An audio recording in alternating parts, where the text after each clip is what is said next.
제가 우리 공동체 섬기면서 기도에 관련된 것을 지금 같은 본문을 가지고 쭉 했는데, 먼저 누가복음 11장에서 예수님께서 기도하는 자의 태도를, 친구가 밤중에 자기 옆집에 자기 친구에게 음식을 달라고, 내게 귀한 손님이 왔는데 그에게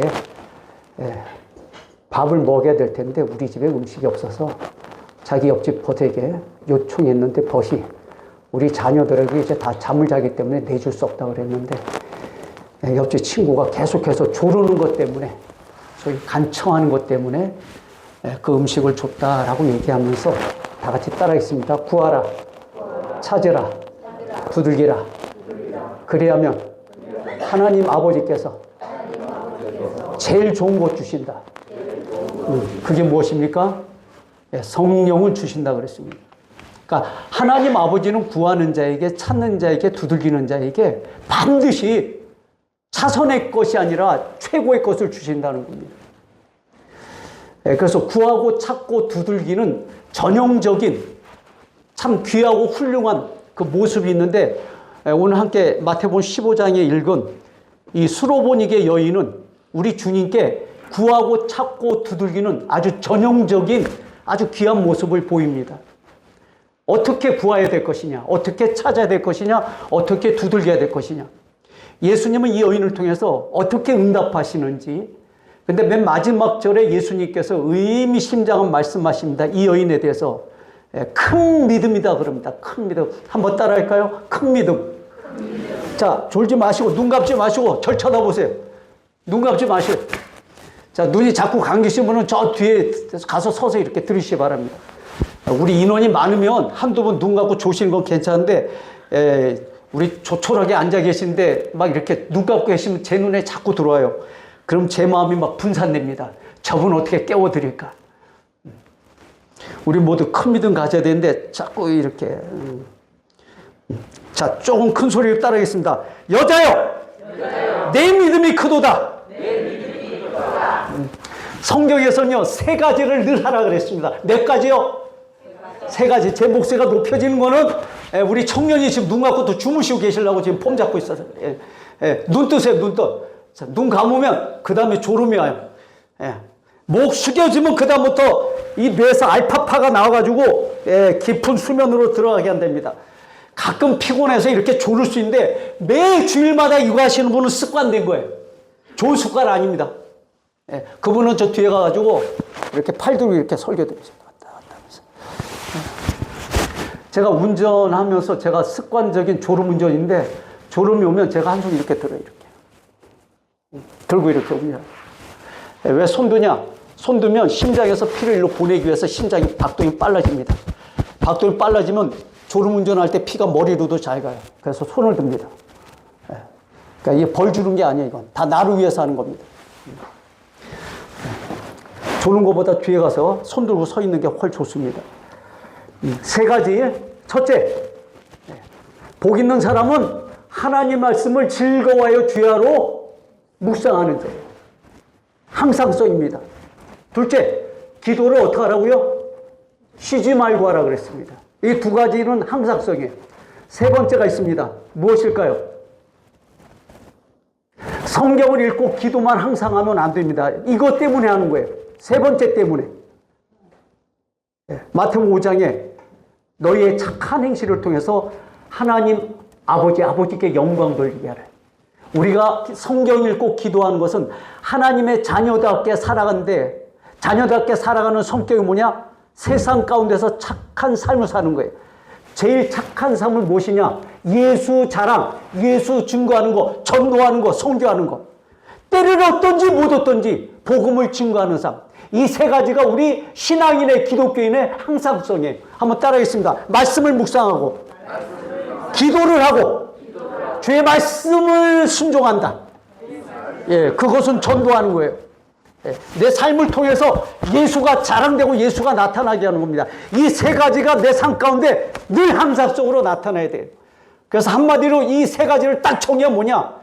야, 저 사람 보니까 나도 예수 믿고 싶다. 한번 따라하겠습니다. 저 사람 보니 나도 예수 믿고 싶다.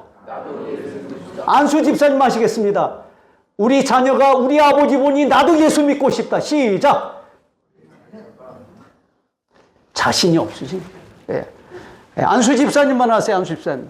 우리 아들이 아버지를 보더니 내가 다른 사람 몰라도 내가 우리 아버지 보니까 진짜 예수 있어.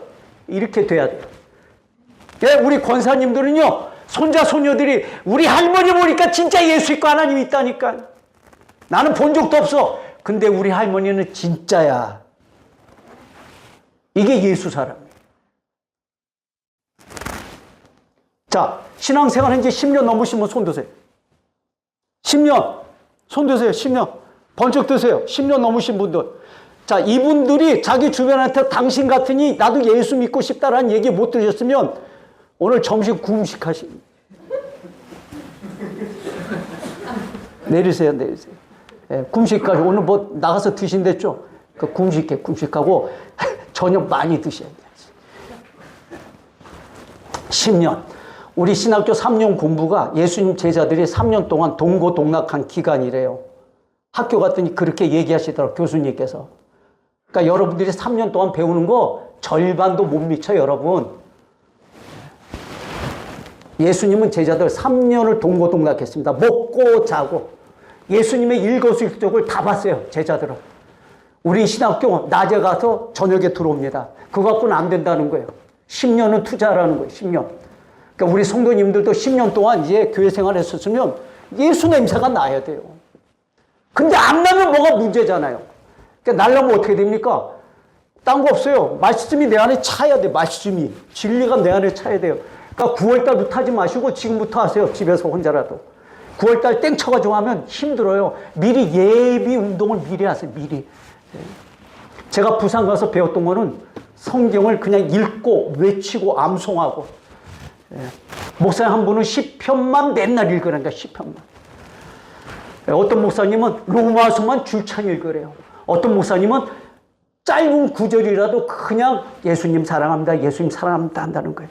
자기 교회 한 성도가 3만 번을 때 다른 거 안 하고 예수님 사랑합니다, 예수님 사랑합니다. 그렇게 했더니 그 입에서 헛된 말이 안 나가니까 어떤 일이 생깁니까? 주변 사람들이 너 변했다 얘기하는 거예요. 그 입에서 부정적인 말이 안 나가잖아요. 쭌종일 주님 사랑합니다만 하는데 다 같이 따라합니다. 주님 사랑합니다. 주님 고맙습니다. 얘야 고맙다. 자녀들에게 그래야죠. 얘야 고맙다. 딴 집에는 안 그러지. 너는 왜 꼭 그 모양이니? 그렇게 하면 자녀들이 상처받잖아요. 예? 근데 얘야, 네가 내 아들이고 딸인 게 내가 너무 고맙다. 그리고 자녀들은 엄마 아버지 고맙습니다. 날라주시고 길러주시고 늘 고맙습니다. 그거 입에만 달고 다녀봐요. 그럼 그 집안은 천국이 될 줄 믿습니다. 자, 좌우 옆에 앉으신 분에게 얘기했습니다. 내 옆에 앉아줘서 고맙습니다. 시작. 네, 고맙습니다. 이 자리에 앉아주셔서 감사하고요. 목사님, 저기 자막 좀 한번 띄워줄 수 있을까요? 네. 맨 뒤쪽으로 넘겨주시면요. 한 여인의 5가지 장벽이 있어요. 5가지 장벽. 이 여인이 간절히 소원이 있는데 그 소원이 이루어짐에 있어서 5가지 장벽. 이 여인은 어떻게 이 장벽을 뛰어넘었는지 오늘 이 본문을 가지고 제가 2번에서 3번 좀 나눠서 좀 나눔을 갖도록 하겠습니다. 오늘 이 여인이 갖고 있는 5가지 장벽. 첫째, 이 여인은 유대인 여자가 아니고 사마리아 여인도 아니고 이방 여인입니다. 지금 현재 얘기하면 지중해 연안 쪽에 있는 레바논 지역 쪽으로 살고 있었던 여인, 이방 여인입니다. 예수님 당시에는 사회적, 지리적인 그런 분리된 그것도 있지만은 특별히 유대인들은 이방 사람들을 소위 말해서 짐승 취급했습니다.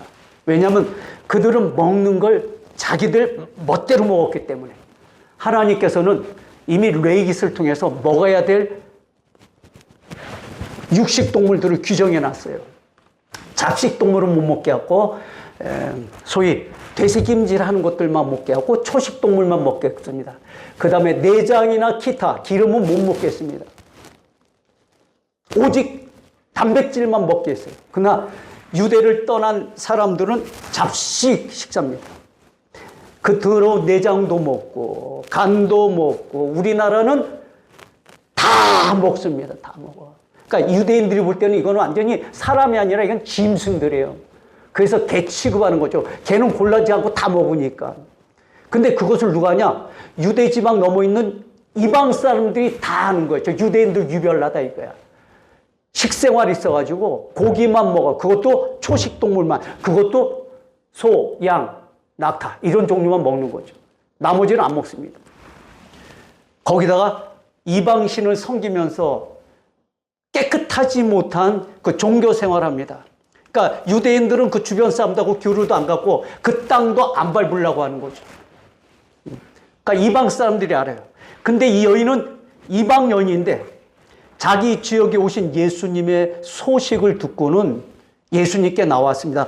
오늘 본문에서는 예수께서 거기서 나가서 두로와 시돈 지방으로 들어가시니 가난 여자나 그 지경에서 나와 소리질러 이렇게 돼 있지만 마가복음 7장에서는 뭐라고 적혔냐면 예수님께서 거기 들어왔다는 소식을 듣고 곧 나왔다 그랬어요. 곧 여인이 소식이 들리자마자 그냥 주저없이 나왔다는 거예요. 이 여인은 자기가 이방 여인에도 불구하고 이 유대 남자 그 남자 예수님께 직방 나왔다는 거예요. 한번 따라하겠습니다. 직방 나왔다. 예. 우린 자기 이익이 되면 수단과 방법을 가리지 않고 신속히 갈라 그래요. 예. 어느 백화점에서 명품 10분의 1이 이렇게 하겠다고 미끼 상품 놓고 하면 전날부터 가서 줄 서요. 전날부터. 자기 이익이 되면. 이 여인도 이익이 있으니까 그렇게 직방 나왔겠죠. 예. 그 여인은 주저함이 없이 나왔습니다. 예수 소문 듣고는. 큰 믿음은 뭐냐? 다 같이 따라하겠습니다. 즉시 주님께 나가는 거. 주저하지 않고 즉시 나가는 거예요. 근데 두 번째, 이 여인에게 장벽이 있었습니다. 그것이 무엇입니까? 다윗의 자손이여! 라고 소리 질렀는데 예수님께서 침묵하셨어요. 아무 대꾸도 안 해요. 작은 소리로 부른 게 아니라 큰 소리로 외쳤다 그랬습니다. 근데 예수님 침묵하십니다. 침묵하면 무시하는 걸로 보여질 수 있습니다. 또 하나는 나는 당신 상대하고 싶지 않아 라고 하는 무언의 신호입니다. 요즘 우리 젊은이들 표현하면 무식해요. 무식해. 기분 되게 나쁜 거죠. 그것도 작은 소리가 아니라 큰 소리로 불렀는데. 네.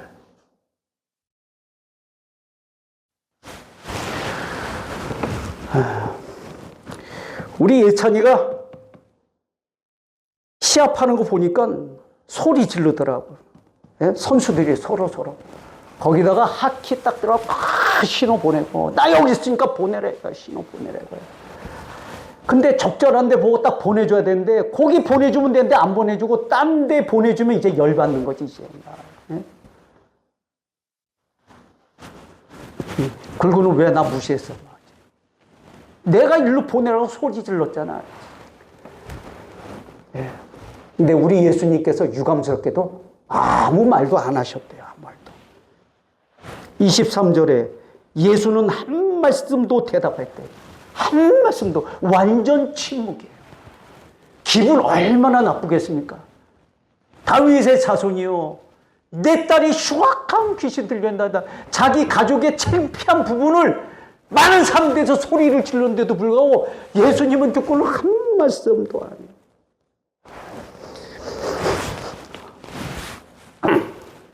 권사님들만 한 200명 되는 교회에서 여전도 회장하신 권사님께서 한 번은 저한테 그런 거예요. 목사님, 우리 담임 목사님이 나를 무시해요. 아니, 내가 아는 목사님 그런 분은 아닌데. 아니야, 날 무시해요. 한 번은 그 대표들 모여가지고 당회에서 회의를 했는데 자기가 의견 개진하는 시간에 목사님이 뭐 하는 것 같다가 약간 자기는 정성 들여서 표현했다고 그랬는데 뭔가 목사님 표정이 뭔가 좀 이상하게 변하더니 그다음부터 눈길을 안 주더래, 자기한테. 인사를 해도. 몇 년 됐는데요. 한 3년 넘었어요. 그러니까 이분은 그때부터는 이제 끝나고 나서는 저쪽으로 나가시는 거예요. 제가 보니까 이쪽으로 가시더라고요, 이쪽으로. 제가 아는 목사님 인격은 안 그런데, 그러니까, 목사님 몰라서 그래, 목사님. 내가 그때 의견 게시하고 나서부터는 목사님 나를 눈길을 피하더라니까요. 권사님, 다음에 긁지 마시고요. 앞에 가서 눈 맞추면서 목사님, 안녕하세요. 한번 해보시라고. 그래도 눈길 피하면 그때 목사님이 권사님 의견에 상처받았을 것 같다고. 그러면 한번 식사 한번 대접하세요, 그냥. 했을까, 안 했을까요? 예? 저도 몰라요. 한번 물어보고 싶어요. 제가 얘기만 하고 사임했으니까. 무시하면요, 기분 나빠요. 눈 안 맞추면 더 나빠요. 저는 집에 들어가면 이러고 끝이야. 우리 집의 주인은 누구냐? 강아지예요, 강아지. 강아지가 좀만 하면 가족이 다 달려들어. 내가 들어가면 오셨어요? 그걸로 끝이에요, 이거. 내 강아지를 딴 데다 팔을지 말든지 했네. 뭔가 바뀌었어요, 뭔가. 무시당하는 느낌이야, 제가 집에 들어가서. 오늘 여인은 다른 분도 아니고 예수님께 무시당하고 있어요. 한 말씀도 안 하더라. 세 번째 있습니다. 제자들이 집단으로 여인을 성토하는 거예요.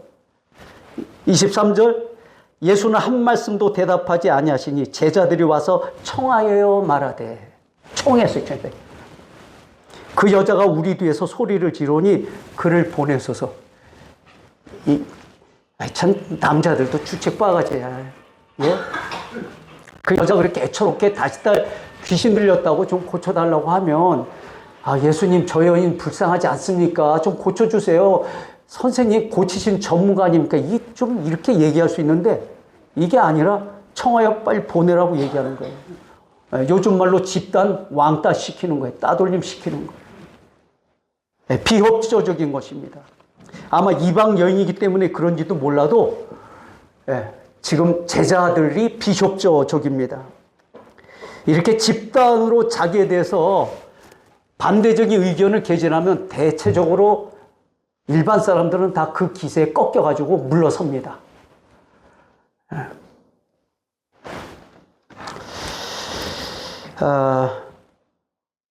제가 초등학교 2학년 때 왕따를 경험했는데요. 그때 반의 부반장이었던 남자애가 있었는데 키도 저보다 머리 하나는 더 크고 얼굴도 참 탤런트같이 잘생겼어요. 부잣집 아들이고. 얘가 유독이 나에 어떻게 꽂혔는지 나를 못 살게 굴더라고요. 그리고 한 명은 학교 끝나가지고 집으로 가는데 그때 우리 뭐 했냐면 가위바위보에서 가방, 진 사람이 가방 다 같이 들고 가는 거였어요. 가위바위보인데 제가 져가지고 10명 가방을 제가 이렇게 끼고 전보산 때 여기 있으면 저기까지 이제 가는 거예요.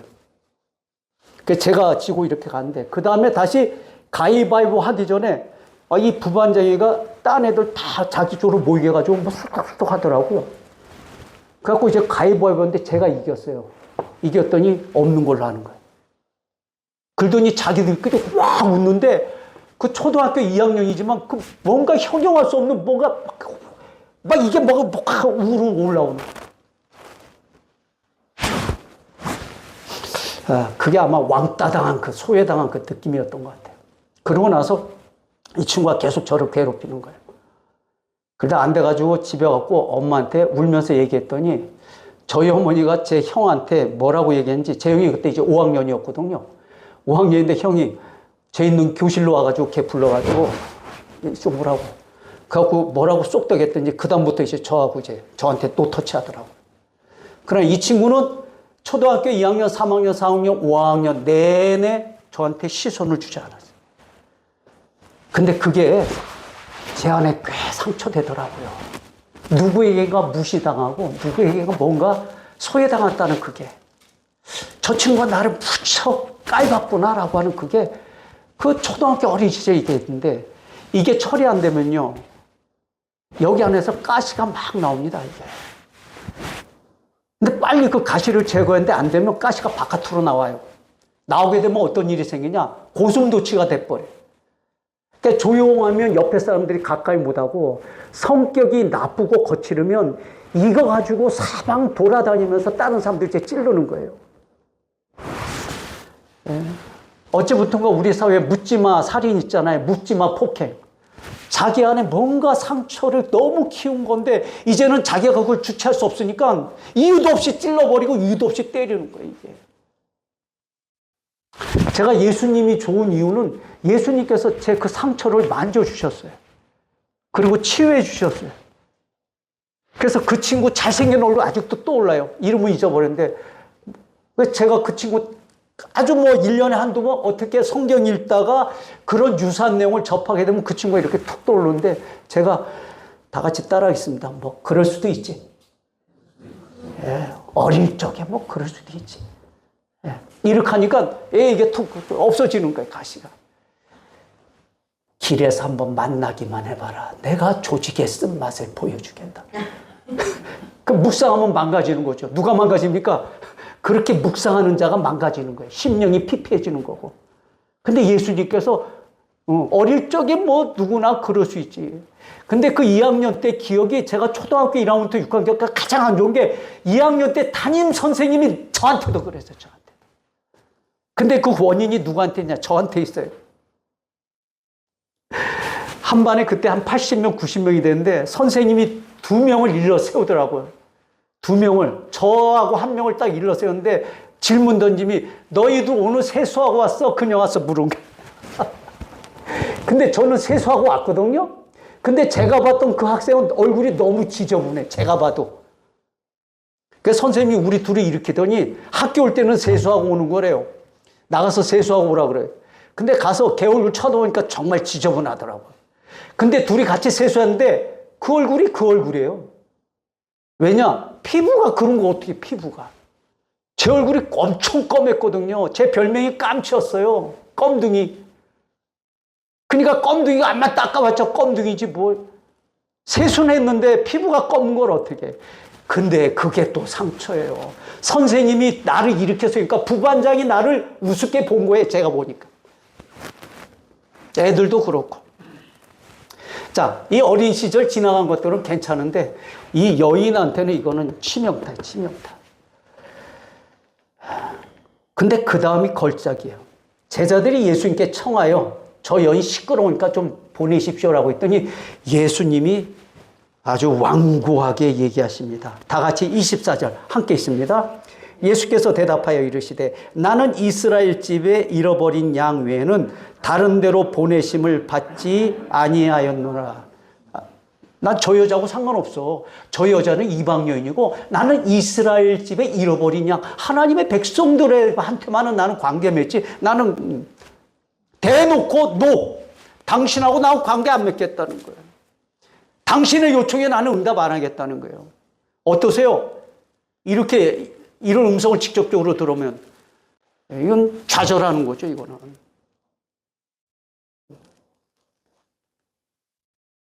자, 이제 마지막 5번째입니다. 25절에 여자가 와서 예수께 절하 이르되 주여 저를 도소서. 대답하여 이르시되 자녀의 떡을 취하여 개들에게 던짐이 마땅하지 아니하니라. 자녀의 떡을 취하여 개들에게 던지는 것이 마땅치 않다. 이것은 완곡한 반대 표현이 아니라 이거는 모독하는 거예요.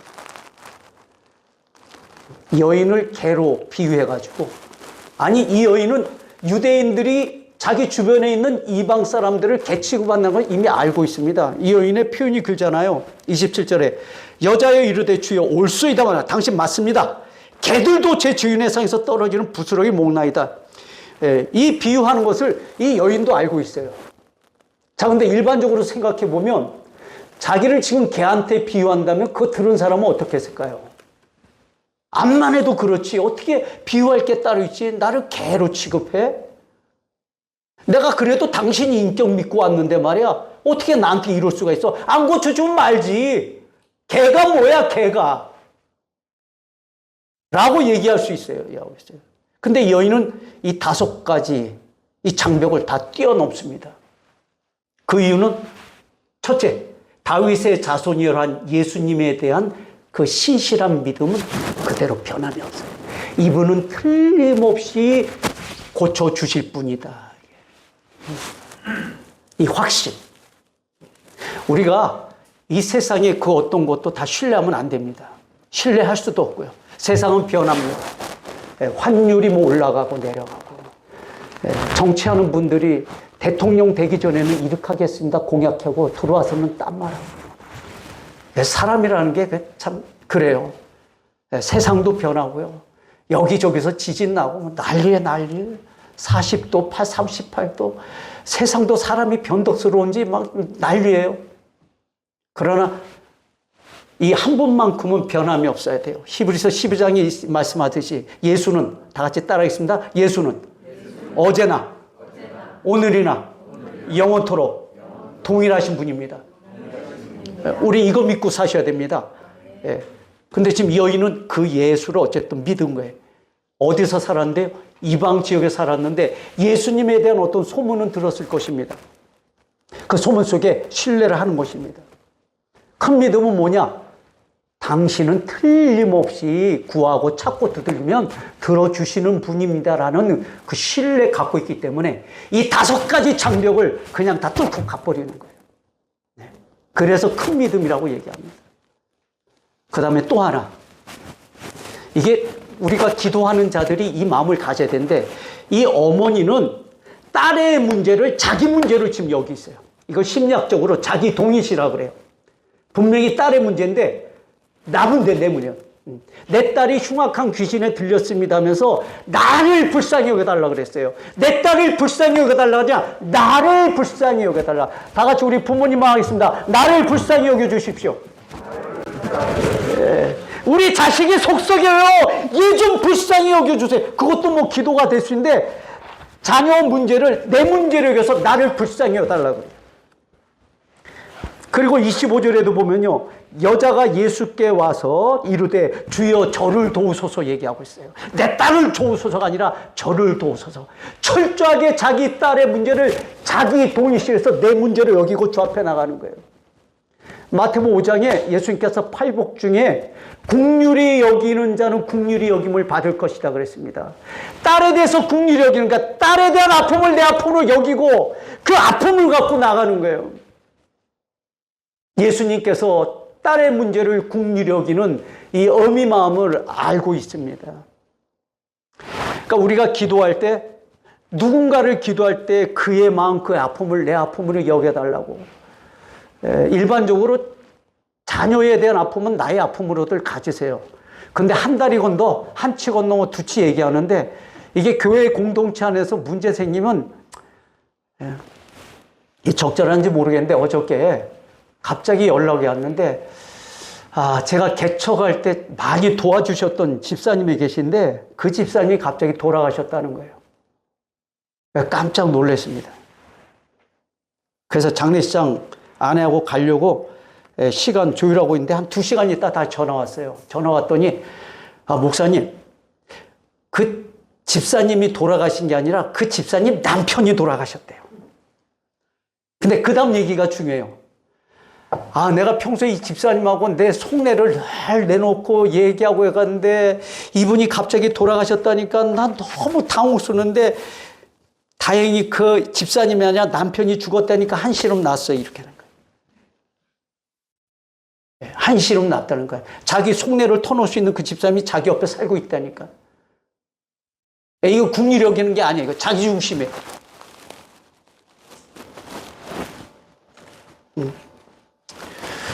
오늘 이 여인은 5가지 장벽을 뚫고 주님 앞에 나가서 그 간절한 소망을 이루어집니다. 우리 예수님께 이 여자의 믿음이 크도다. 여자여 내 믿음대로 될지어다 라고 얘기합니다. 질문 좀 던지겠습니다. 우리 성도님들은 자신을 볼 때 어떻게 믿음이 크다고 생각하십니까? 아니면 작다고 생각하십니까? 신앙생활 10년 넘으신 분들은 다 큰 믿음의 사람. 어떠셔요? 그리고 또 하나 좀 질문 더 드리겠습니다. 혹시 마음 안에 상처들이 있으세요? 혹시 제가 여기 와서 몇 달 못 섬겼는데 저 때문에 상처받은 분들이 있어요? 있으면 일어나 보세요. 네, 있으면 저를 축복해 주시 바랍니다. 부모님에게 상처받았으면 부모님 축복해 주시고요. 상처 키우면 나중에 고슴도치 됩니다. 그러면 나를 찌르고 너를 찔러요. 주님이 주시는 평안을 맛보지 못합니다. 더 중요한 것은 내 삶의 기도 제목, 내 삶에 간절하게 이루어져야 될 것들, 그게 응답이 되지 못해요. 왜? 내 상처가 그걸 누르기 때문에. 우리 주님은 때론 응답 안 하시고 침묵할 때 있습니다. 그러나 이언처럼 주님을 신뢰하고 계속 기도해야 됩니다. 주님이 원하실 때, 우리의 믿음의 성숙을 위할 때, 우리를 신앙 훈련시키기 위해서 불어 침묵하실 때 있습니다. 주님이 나를 외면하신 거 아닙니다. 꾸준히 주 앞에 나가시기 바랍니다. 언제까지요? 여인아 내 믿음이 커도 닿을 때까지 꾸준히 나가시기 바랍니다. 우리 참 즐거운 성도님들 기도 제목이 주님 안에서 이루어지기를 축복합니다.